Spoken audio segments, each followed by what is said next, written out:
All right, let's get this show started! Sean Brady's Philadelphia Heat has come out. Brady notched the biggest win of his career, strangling former champion Leon Edwards last weekend at UFC London.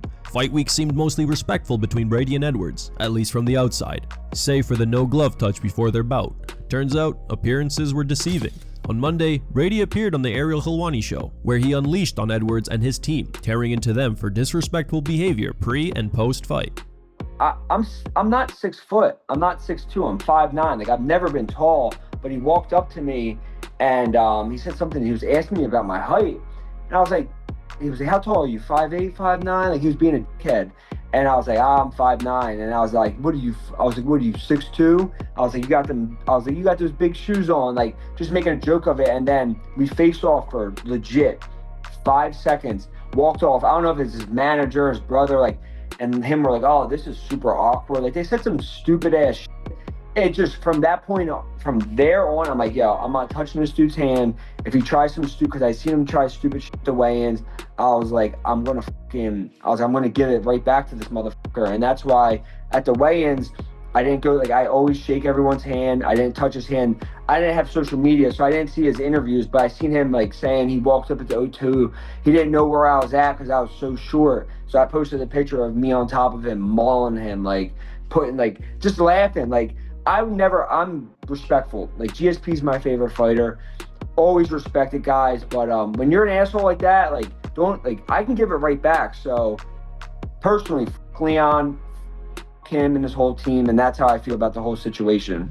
Robert Whittaker believes Jon Jones is trolling Tom Aspinall. Jones has repeatedly changed his position on facing the Brit, either refusing the fight or setting various conditions for it to happen. Speaking on a recent episode of his MMA Arcade podcast, Whittaker suggested that while Jones may eventually agree to the fight, he'll likely withdraw at some point and announce his retirement from MMA. He wants 6 months to prepare. What do you think about that? What do you think about a 6-month fight camp? I can it's hard. I can, at this point right now, I can kind of see Jon Jones just trolling the hell out of like Tom Aspinall, dude. Like, I can see him like signing it, doing 5 months, and then just retiring. He gets an injury and he retires. I see it too. Like, I think he's trolling him at this point. Like, yeah, it's rough. Tom Aspinall traveled to London this past weekend for the UFC's latest Fight Night event. While there, as a guest fighter, the reigning interim heavyweight champion also met with UFC brass and discussed his immediate future. Speaking to Ariel Helwani on Monday, Aspinall provided a promising update on the Jon Jones fight negotiations and appeared more optimistic than ever about finally facing Bones in the octagon later this year. We had a fantastic meeting. Everything went amazing. I understand my position now. I understand what the company's doing now. You got to stay tuned, my friend, because there's some big news coming. So it seems like everything is moving in the right direction. Is that a fair way to assess things right now? I think that's fair. That's fair to say. That's definitely fair to say. I'm feeling like we're in a good spot right now, yeah. Very optimistic about things. I'm in a really, really, really good spot. But you have said you're either fighting Jon Jones or the next time you fight it's for undisputed against someone else. I'm assuming you shared that in the meeting and that was met well. That is correct, yeah. The UFC know where I stand with that. Are you confident your next fight will be against Jon Jones? You'll have to stay tuned, my friend. That's all I can tell you. I'm not asking, is it going to be? I'm just asking if you're confident. I'm confident. Yeah, I mean, there's a lot of stuff that I can't really talk about, to be honest with you. I was prying at you, but you also like to pry, Ariel. No, of course. I understand that. That's your job. That's your job. I'm not pissed off about it. I just want to be careful what I say. Michael Chandler doesn't think Ilia Topuria is telling the truth about his weight ahead of his move up to 155 pounds. Ahead of his move up to the lightweight division, Topuria has continuously attempted to set up a fight against the current champion, Islam Makhachev, despite Makhachev seemingly not interested.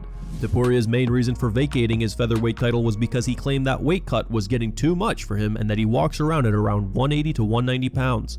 Now, in an exclusive interview with Covers, Chandler accused Ilia of lying about his weight, saying, "I think he's lying about the weight a little bit. I don't think he weighs 190 pounds. I've seen the man, I've stood next to the man, we've had conversations. With that being said, yeah, I think it would be cool for him to come in and fight somebody inside the top 5 to get the title shot.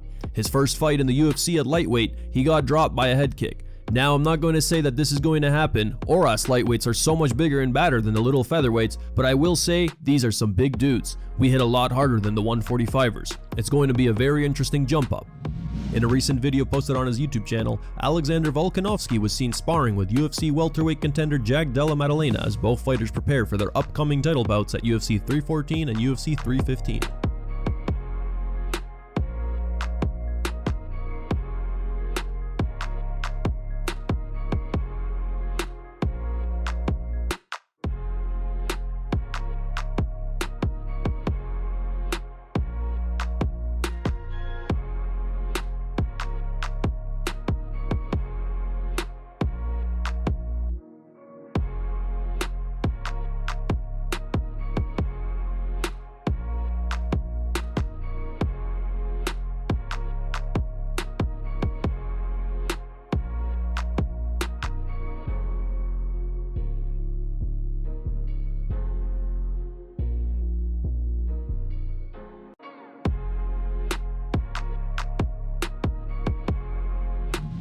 Former UFC heavyweight champion Cain Velasquez was sentenced to 5 years in prison Monday for a South-based shooting that took place in 2022.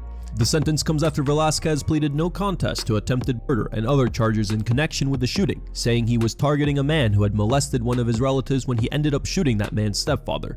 Velasquez's lawyer, Renee Hessling, asked the judge to release him on probation, but now expects Velasquez will ultimately serve a year in prison after getting credit for 1,283 days already served in jail and in-home confinement. Velasquez was calm and didn't show much emotion as he was sentenced. According to reports, he apologized for reckless actions, saying, "I am truly sorry. My actions were reckless and extremely dangerous. I'm ashamed and regretful for how I handled myself on the day of my crime.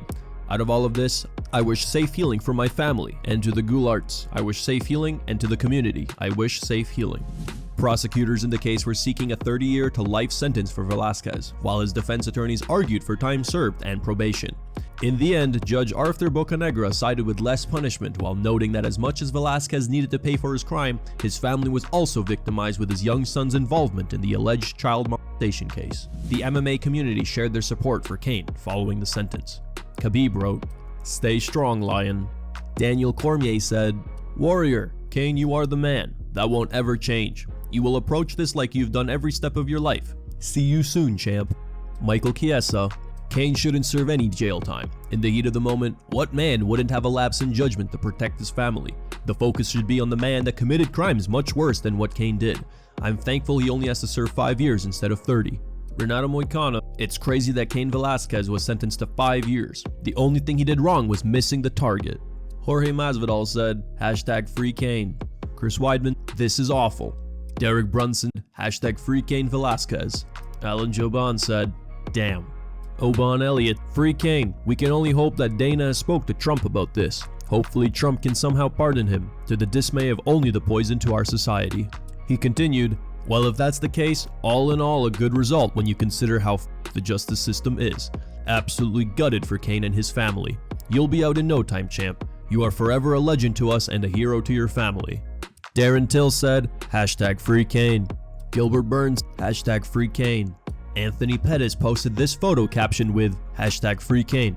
Bryce Mitchell posted this. Pardon Cain Velasquez and put these child molesters to death. That's what I would do. That's what I would do if I was in charge, brother. I promise you that on everything. Here are the top 3 memes found on the internet. Number 3 meme was posted by Artem.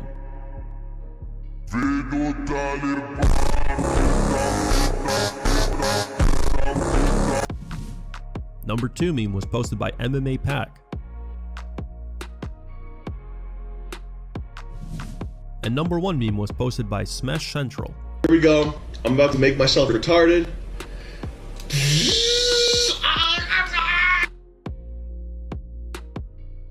Thank you guys for watching. If you enjoyed the content, please give it a like and subscribe to the channel to stay updated with the latest MMA news.